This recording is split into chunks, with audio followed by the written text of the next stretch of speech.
All of in checkers live आज हम start करेंगे इन्वायरमेंट एंड इकोलॉजी का पार्ट 4। जिसने अभी तक पार्ट 3 तक नहीं देखा वो देख ले, क्योंकि ये जो लेक्चर्स हैं आपस में कनेक्टेड हैं और आपको तभी समझ में आएगा जब आप शुरू के लेक्चर्स देखेंगे, क्योंकि इसमें मैं बिल्कुल बेसिक कराती हूँ। हमारा 4-5 लेक्चर का मेरा टारगेट है। बेसिक करने के बाद हम डायरेक्ट करंट अफेयर्स पे जंप करेंगे, तो उससे पहले मैं इसीलिए आपको बेसिक करा रही हूँ ताकि करंट अफेयर्स बहुत अच्छे से समझ में आ जाए आपको। ओके, आपको पता होगा कि जो वेटेज है काफ़ी बढ़ गई है ऐसे क्वेश्चंस की। Science and tech and environment की वेटेज बढ़ गई है क्वेश्चंस की, तो इसीलिए मैं ये इस पे इतना ज़ोर दिया जा रहा है। इन जो सब्जेक्ट्स हैं इनके ऊपर इतना ज़ोर दिया जा रहा है आपको। और बाकी जिसने अभी तक पूरा चैनल को सब्सक्राइब नहीं किया वो सब्सक्राइब करो और बेल आइकन को ज़रूर प्रेस कर दीजिए, अदरवाइज़ आपको इंस्टेंट नोटिफिकेशंस नहीं मिलेंगे। ठीक है, तो ज़्यादा टाइम ना वेस्ट करते हुए बस स्टार्ट करते हैं। एक्वाटिक इकोसिस्टम से हमने टेरेस्ट्रियल इकोसिस्टम कर लिया, दैट इज़ बायोम्स हमने कर लिया था। टेरेस्ट्रियल इकोसिस्टम को बोलते हैं बायोम्स। जिसने अभी तक पहले वाले लेक्चर नहीं सुने, तो पहले मैंने इकोलॉजी कराया है, इकोलॉजी, फिर उसके बाद मैंने इकोसिस्टम बताया कि इकोसिस्टम क्या होता है। और जैसा कि मैंने आपको बताया कि इकोसिस्टम होता है 2 टाइप का, एक होता है टेरेस्ट्रियल मतलब लैंड पे, एक होता है एक्वाटिक मतलब पानी के अंदर इकोसिस्टम। ठीक है, जो लैंड का इकोसिस्टम होता है मतलब जो आपको धरती के ऊपर दिखता है उसको बोलते हैं बायोम्स। ठीक है, तो टेरेस्ट्रियल इकोसिस्टम को क्या बोलते हैं, दूसरा नाम बायोम्स। ठीक है, और ये कितने टाइप के थे, टुंड्रा हो गया, टाइगा हो गया, टेम्परेट हो गया आपका। ठीक है, इसका आपको ट्रॉपिकल एवरग्रीन फॉरेस्ट हो गए, तो ठीक है, ग्रासलैंड्स हो गए, उसके बाद डेजर्ट हो गए। ये आपके क्या थे, बायोम्स थे अलग अलग टाइप के, तो हमने सब ले लिए थे। आज हम क्या करेंगे, एक्वाटिक इकोसिस्टम करेंगे। एक्वाटिक इकोसिस्टम बेसिकली आपको पता है वाटर बेस्ड इकोसिस्टम होता है। जैसे लेक्स हो गए, पॉन्ड्स हो गए, एस्चुरीज हो गई, साल्ट वाटर जो मार्शेज हो गए, ओशंस हो गए, तो ये आपके क्या आते हैं, सब लोग एक्वाटिक इकोसिस्टम में आते हैं। और मैं आपको बता दूं कि ये 3 टाइप का होता है बेसिकली। वैसे तो 2 टाइप का होता है लेकिन 3 टाइप का बोलते हैं इसको। एक तो होता है फ्रेश वाटर, एक होता है मरीन और एक होता है ब्रैकिश। ठीक है, ब्रैकिश मतलब आपको बेसिकली ये देखो, ये तो हो गया आपका फ्रेश वाटर मतलब जहाँ पे सॉल्ट की बिल्कुल क्वांटिटी कम होती है। मरीन में आपको पता है कि मैक्सिमम सॉल्ट होता है। ब्रैकिश होता है कि इन दोनों का मिक्सचर। ओके, तो इसलिए वैसे 2 टाइप के होते हैं लेकिन कई बार 3 टाइप के बोल देते हैं इनको। ओके, क्योंकि इन्हीं से मिलके बना है ये, इसलिए इसको तीसरा पार्ट बोलते नहीं है। अब मैं आपको बता दूं कि फ्रेश वाटर इकोसिस्टम बेसिकली क्या होता है, जहाँ पे लो कंसंट्रेशन होती है डिजॉल्व्ड साल्ट्स की, और टेम्परेचर बेसिकली सीजनल वेरिएशंस दिखाता है वहाँ पे। ठीक है, जो सॉल्ट का कंटेंट है basically always less than 5 ppt रहेगा आपका, इसको नोट कर लेना। और जो बेसिकली वाटर है कंटिन्यूसली साइकिल होता रहेगा। लो सॉल्ट जो कंटेंट है बेसिकली उसके साथ, और उसको क्या, इसकी जो बेसिकली स्टडी को बोलते हैं, फ्रेश वाटर की स्टडी को लिम्नोलॉजी। ठीक है, इसको नोट कर लीजिएगा। एक होता है स्टेटिक वाटर, उसको स्टिल वाटर भी बोलते हैं, मतलब लेंटिक। लेंटिक मतलब जैसे पोंड हो गए, लेक्स हो गए, ये बहते नहीं है, ये एक जगह होते हैं, उसको बोलते हैं स्टिल वाटर। किसमें, मतलब लेंटिक। एक होता है रनिंग वाटर, रनिंग वाटर मतलब लोटिक। लोटिक क्या होता है, जैसे स्प्रिंग्स हो गई, माउंटेन होगी, ब्रूक्स होगी, स्ट्रीम्स हो गई, रिवर्स होगी। ठीक है, जो बहती रहती हैं, दैट इज स्ट्रीम्स, आपकी नदियाँ हो गई बहुत सारी। तो ये है आपका एक्वाटिक इकोसिस्टम। मैं बताऊँ कि जो लेक्स और पोन्ड्स होते हैं उनका इनलैंड जो डिप्रेशन होता है वहाँ पे स्टैंडिंग वाटर होता है, मतलब बहता नहीं है, वो स्टैंडिंग वाटर होता है। और जो बेसिकली लेक के अंदर अगर हम देखें तो 3 जोन होते हैं, क्या, एक पेरिफेरल जोन, एक ओपन वाटर और एक बेंटिक जोन। पेरिफेरल जोन को बोलते हैं लिटोरल, जहाँ पे शेलो वाटर होता है। ठीक है, ओपन वाटर को बोलते हैं लिटोरल जोन, बियॉन्ड मतलब नीचे, इसके नीचे जहाँ पे वाइट वाटर है, क्वाइट डीप होता है, थोड़ा सा डीप होता है। बेंटिक जोन मतलब बिल्कुल बॉटम। ठीक है, पेरिफेरल जोन मतलब ऊपर का जो सरफेस है आपका। ओपन वाटर मतलब इससे नीचे का जो सरफेस है जहाँ पे डीप वाटर होता है। ठीक है, बेंटिक जोन मतलब जो आपका बॉटम होता है, फ्लोर होता है आपका जो लेक का। ठीक है, तो ये बेसिकली इस तरह की लेक होती है जो मैंने आपको दिखाई है अभी स्क्रीन के ऊपर। यहाँ पे क्या होते हैं, पॉन्ड्स क्या है, स्मॉल बॉडीज़ है फ्रेश वाटर के, जहाँ पे आसपास क्या है, लेक और पॉन्ड में यही फ़र्क होता है, लेक के आसपास कोई लैंड नहीं होता मतलब, लेकिन पॉन्ड्स के आसपास क्या होता है, लैंड होता है। सराउंड क्या करते हैं उसको, लैंड सराउंड करती है उसको। ओके, तो पॉन्ड्स हैं वो स्मॉलर होते हैं एज़ कम्पेयर टू लेक्स के, दोनों में यही फ़र्क होता है। टेम्परेचर टॉप टू बॉटम दोनों में सेम रहता है, यूजुअली सेम रहता है। ठीक है, अब आते हैं एक वेटलैंड्स में। वेटलैंड्स क्या होते हैं आपके, बेसिकली इनमें पानी हो सकता है, पीरियोडिकली हो सकता है, हर साल हो सकता है, और एक क्या है कि इनके आसपास की एक फ्लोरिशिंग कम्युनिटी होती है, उसको सपोर्ट करते हैं ये। ठीक है, एक्वाटिक ऑर्गेनिजम्स होते हैं, फ्रॉग्स होते हैं, एम्फीबियंस होते हैं, स्वैम्प्स होते हैं, मैनग्रूव्स होते हैं, मतलब इनके आसपास इकोसिस्टम ज़रूर हो, तो इनको क्या बोल देंगे वेटलैंड्स। ओके, तो ये काफ़ी इंपॉर्टेंट है, सबसे इंपॉर्टेंट वेटलैंड्स होते हैं आपके, ये आपको पता होगा। फिर आते हैं मरीन इकोसिस्टम में। मरीन इकोसिस्टम में बेसिकली क्या होता है, 71% आपको पता है अर्थ का सरफेस क्या है, पानी से घिरा हुआ है, और वो कौन सा है, मरीन वाटर। ठीक है, अप्रोक्सीमेटली आपको पता है कि 97% जो प्लेनेट का वाटर है वो कहाँ कितना है, क्या है वो मरीन का है। अब जो सॉल्ट की कंसंट्रेशन है वो इक्वल टू होगी या फिर ज़्यादा होगी 35 पीपीटी और अबव, ठीक है। इतना इस अगर 35 पीपीटी से ऊपर होगा तो हम उसको मरीन इकोसिस्टम में लेंगे। ये 32% वर्ल्ड की नेट प्राइमरी प्रोडक्शन इस जनरेट करते हैं, इसको नोट कर लीजिएगा। और जो बेसिकली फ्रेश वाटर इकोसिस्टम से जो डिज़ोल्व कंपाउंड है हम उसी से इनका हिसाब लगा लेते हैं कि कौन सा फ्रेश वाटर है और कौन सा मरीन है। ओके, मरीन इकोसिस्टम को बेसिकली आप बहुत सारे जोन्स में डिवाइड कर सकते हो। क्या, एक तो होता है ओशियनिक जोन्स, ठीक है, जो ऊपर का अपर पार्ट होता है, ओपन पार्ट होता है, ठीक है, जहाँ पे एनिमल्स, वेल्स, शार्क आती हैं, ट्यूना जो बेसिकली होती है ओशियनिक जोन में। फिर होता है एक बेंथिक जोन। बेंथिक जोन क्या होता है, उससे नीचे जहाँ पे इनवर्टिब्रेट्स रहते हैं कई सारे। एक होता है इंटरटाइडियल जोन, वो क्या होता है हाई टाइड और लो टाइड के बीच का एरिया, उसको लिटोरल जोन भी बोलते हैं क्योंकि वो सबसे ऊपर होता है, वो लाइट के उसमें प्रेजेंस में रहता है।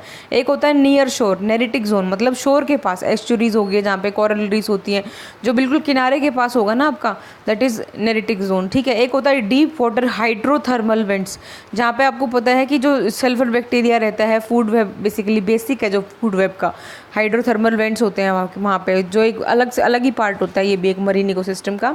नेक्स्ट इज एक्वाटिक ऑर्गेनिज्म, बड़े इंपॉर्टेंट है ये, इनका भी नाम आजकल काफ़ी पूछा जा रहा है पेपर में। एक्वाटिक इकोसिस्टम का क्या मतलब है, जैसे 4-5 टाइप के होते हैं ये। एक होता है न्यूस्टोन। न्यूस्टोन क्या होते हैं, ये अनअटैच होते हैं ऑर्गेनिजम्स होते हैं। ये क्या है, एयर वाटर के इंटरफेस पे रहेंगे, फ्लोटिंग प्लांट्स होते हैं ये, आपने देखा होगा कई बार ऊपर फ्लोट करते रहते हैं, समुद्र के ऊपर देखा होगा आपने। एक होता है पेरीफाइटोन। पेरीफाइटोन क्या होते हैं, ये स्टेम्स की या लीव्स के साथ अटैच रहते हैं, जो रूटेड प्लांट्स होते हैं ना उसकी या तो स्टेम्स पे अटैच रहेंगे या लीव्स पे अटैच रहेंगे। एक होता है प्लैंकटोन। प्लैंकटोन क्या होता है, माइक्रोस्कोपिक प्लांट होता है, ठीक है। एल्गी के टाइप, अगर एल्गी होगी तो उसको फाइटोप्लैंक्टन बोल देंगे।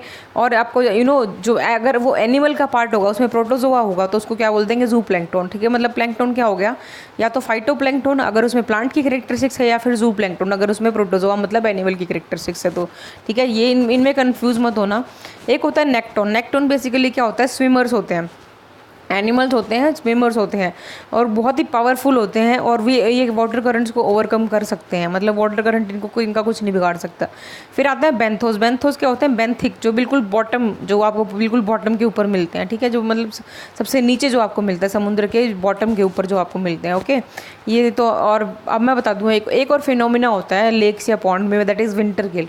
विंटर किल क्या मतलब होती है, फॉर एग्जांपल कई बार आइस हो जाती है वाटर बॉडी के ऊपर, आपने देखा होगा, जो क्या कर देगी, आपकी कट ऑफ कर देगी, किसको, लाइट को कट ऑफ कर देगी। तो मतलब आपको पता होगा कि जो बेसिकली जो वाटर है, अंदर जाके देखोगे तो उसमें आपको डार्क दिखाई देगा सब कुछ।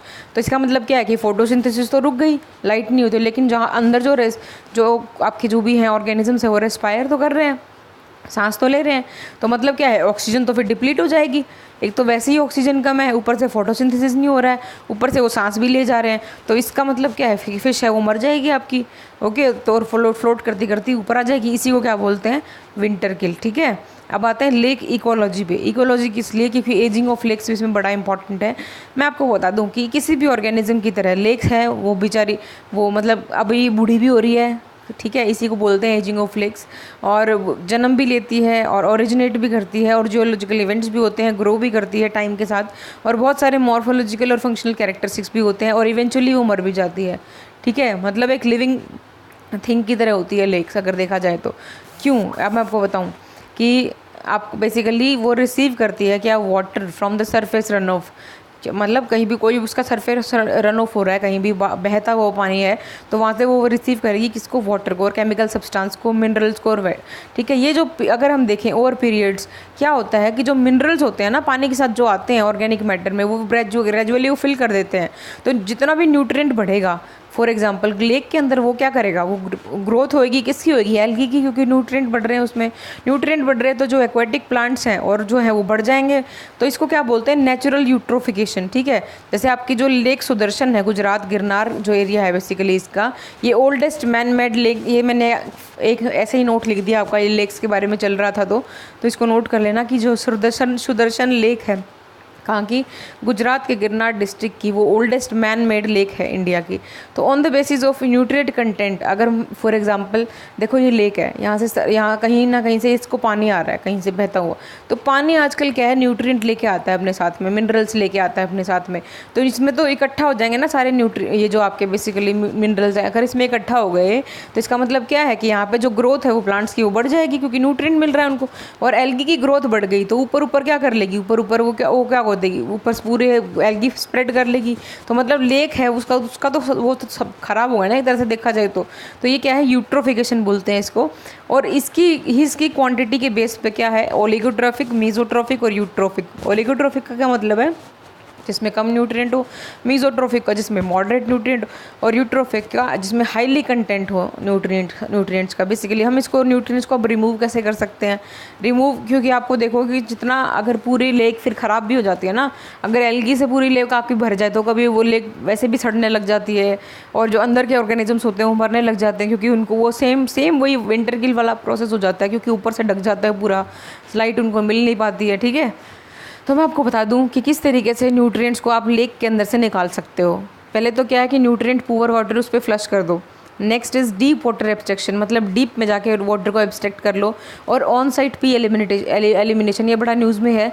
इसको बेसिकली क्या बोलते हैं, फ्लोटेशन करना है आपको वाटर का, किसके साथ, जो फ्लोटिंग प्लांट होता है नेसी बोलते हैं, NESSI। तो इसको क्या करना है, इसके ऊपर ये जो एब्जॉर्बमेंट होते हैं आपके वो डाल के उसको फ्लोट करवा दो। तो वो क्या कर लेगी, वो एलिमिनेट कर देगी आपकी जो फॉस्फेट्स होते हैं ना, उनको एलिमिनेट कर देगी, मतलब न्यूट्रिएंट को एलिमिनेट कर देगी। तो ये काफ़ी पूछते हैं, तो इसको नोट कर लेना। और ऑन साइट जो आपकी फिल्टर्स और पी एब्जॉर्बर्स होते हैं वो एल्गी को भी रिमूव करते हैं। ये बेसिकली ये एल्गी को भी रिमूव करेगा। स्किमिंग और सेपरेटर, ये भी एक तरह की चीज़ होती है। आर्टिफिशियल कुछ मिक्सिंग कर दो उसके अंदर, स्ट्रेटिफिकेशन कर दो। ठीक है, हार्वेस्ट करने लग जाओ वहाँ पे फिशेस को, और स्लज को है बेसिकली रिमूव कर दो, मतलब ऊपर का कूड़ा रिमूव कर दो, हो जाएगा। तो ये हार्वेस्टिंग ऑफ फिशेस और आप बेसिकली आपका ऑन साइट पी एलिमिनेशन, ये सबसे ज़्यादा फेमस है इनमें, अगर न्यूट्रिएंट्स को निकालने के लिए। ठीक है, सबसे ज़्यादा फेमस यही दोनों चीज़ें हैं।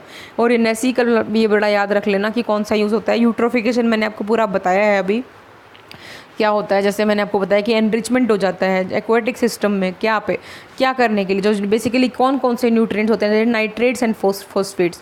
क्यों, क्योंकि जो हमारा फर्टिलाइज़र है, सीवेज है, वहाँ पे बहुत ज़्यादा आता है, तो वहीं से वाटर रन ऑफ आता है बेसिकली। ठीक है, तो इसी में ये पूछ सकते हैं कि कौन कौन से जो बेसिकली आपके जो कंपोनेंट्स हैं जो न्यूट्रिएंट रिच होते हैं, अगर जो या यूट्रोफिकेशन के लिए रिस्पॉन्सिबल है, that is nitrates and phosphates. ठीक है, तो वहाँ पे क्या आपको मैं बता दूँ कि बेसिकली ये वैसे के वैसे, मतलब जैसे रिस्ट्रिक्ट करेंगे पेनिट्रेशन ऑफ लाइट को।